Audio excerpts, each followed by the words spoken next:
बहुत समय पहले की बात है। शक्ति नगर के लोग बहुत खुशी खुशी रहते थे। उसी गांव में एक जादुई पेड़ था।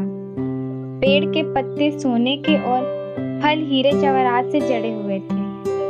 गांव के सारे लोग उसे देखकर बहुत खुश रहते थे। जब भी कोई मनुष्य या गांव वाला उस पेड़ के पास धन की इच्छा लेकर आता, वो पेड़ उसे एक हीरे जवाहरात दे देता।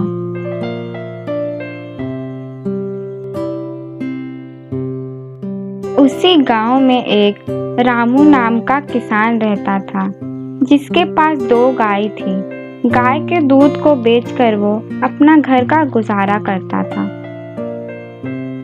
एक दिन रामू सुबह उठकर अपनी गाय को चारा देने जाता है और देखता है उसकी गाय जमीन पर गिरी पड़ी रहती है। हे भगवान, मेरे गाय को किसकी नजर लग गई? इस गाय से ही तो मेरा घर चलता था। अब मैं क्या करूं? रामू की पत्नी रामू के रोने की आवाज सुनकर बाहर आती है।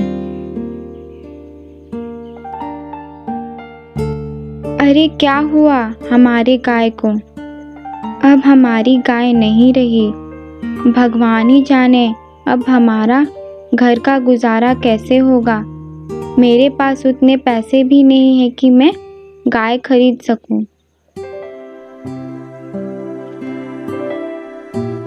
अच्छा, अब तुम रो मत।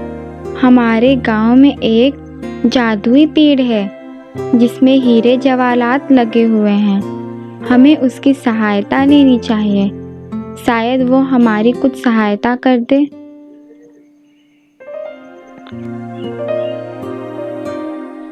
हाँ, तुम सही कह रही हो। हमें वहाँ जाना चाहिए। और वैसे भी इसके अलावा हमारे पास कोई दूसरा रास्ता भी नहीं है।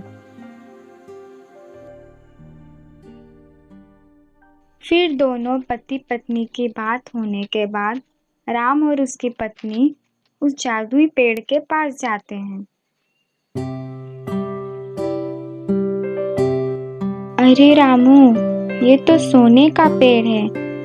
हाँ, तुमने सही कहा। ये तो सच में सोने का पेड़ है। रामू फिर अपनी सारी बातें उस जादुई पेड़ को बताता है। तुम परेशान मत हो रामू, मैं तुम्हारी मदद जरूर करूँगा। तुम थोड़े से हीरे जवाहरात ले सकते हो। जादुई पेड़, आपका बहुत बहुत शुक्रिया मुझे कुछ हीरे जवाहरात देने के लिए। मुझे भी तुम्हारी मदद करके बहुत अच्छा लगा।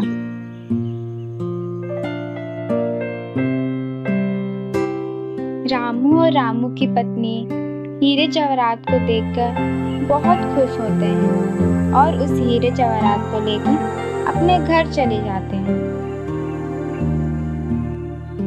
जादुई पेड़ दूसरों की मदद करके बहुत खुश होता था। उस पेड़ को गांव वालों की मदद करके उसे बहुत अच्छा लगता था और गांव वाले भी उस पेड़ से बहुत प्यार करते थे। एक दिन 2 दोस्त नदी के किनारे बैठकर बात कर रहे होते हैं। उसमें से एक दोस्त बोलता है, अगर हमारे गांव में जादुई पेड़ ना होता तो सोचो हमारे गांव का क्या होता। हाँ भाई, तुमने ये बात सही बोली। बातें करते करते दोनों के मन में लालच आ जाता है। दोस्त, चलो एक काम करते हैं। क्या दोस्त? क्यों ना हम उस पेड़ को काटकर उसमें लगे हीरे जवाहरात उतार लें और उस पेड़ के सोने को पत्ते को भी अपने पास रख लें। वाह दोस्त, तुमने तो मेरे मुंह की बात छीन ली। हाँ दोस्त, अगर हमने ऐसा किया तो हम गांव के सबसे धनी आदमी बन जाएंगे।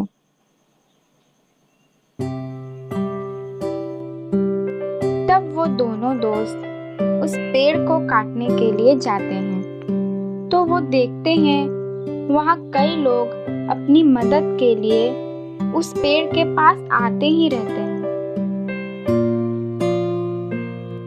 फिर वो दोनों दोस्त इंतजार करते रहते हैं कि कब वो लोग वहाँ से जाएंगे।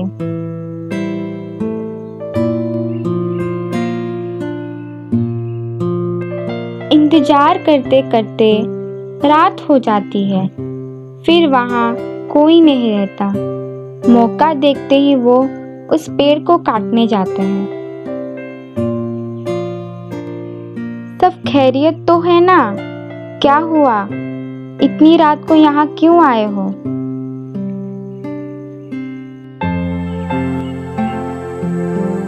कुछ खैरियत नहीं है। खाने को ना खाना, पहनने को ना कपड़े और ना रहने को घर है।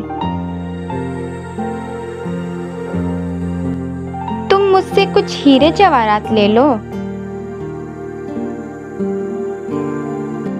नहीं, जब सामने में पूरे हीरे जवाहरात की खदान हो तो मैं थोड़े से हीरे जवाहरात क्यों लूं? मुझे तुम पूरा चाहिए। लालच में आकर दोनों उस पेड़ को काटने जाते हैं, लेकिन वो पेड़ नहीं कटता। वो पेड़ को काटने की बहुत कोशिश करते हैं, लेकिन वो नहीं कटता। वो हार मानकर घर चले जाते हैं। उसी गांव में एक लालची आदमी रहता था। वो भी उस पेड़ में लगे हीरे जवाहरात के लिए उस पेड़ को काटना चाहता था।